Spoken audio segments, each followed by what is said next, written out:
के मैदान से साबिक कप्तान सरफराज अहमद ने कहा है कि चैंपियंस ट्रॉफी में पाकिस्तानी टीम ने मेहनत की, लेकिन नताइज हमारे हक में नहीं आए।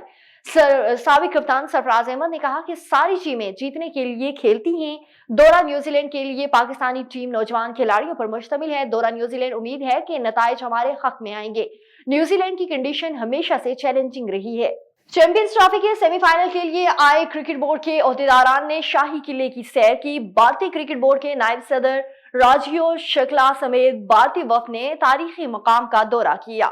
न्यूजीलैंड, बांग्लादेश, जनूबी अफ्रीका और जिम्बाब्वे क्रिकेट बोर्ड के ओहदेदारान ने भी लाहौर फोर्ट का विजिट किया। चेयरमैन पीसीबी मोहसिन नकवी और दीगर पीसीबी हुकाम के हमरा थे। मेहमानों को शाही किले की तारीख के हवाले से आगाह किया गया। मेहमानों के लिए क्लासिकल मौसीकी का भी एहतमाम किया गया।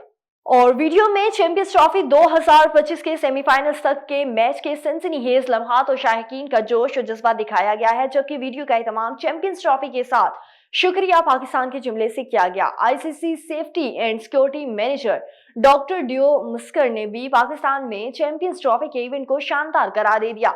उनका कहना था कि टूर्नामेंट शुरू होने से पहले टीमों को पाकिस्तान आने पर तहफ्फुज़ात थे, लेकिन हमारी पूरी टूर्नामेंट में पाकिस्तान के सिक्योरिटी अदारों ने भरपूर ताउन किया है।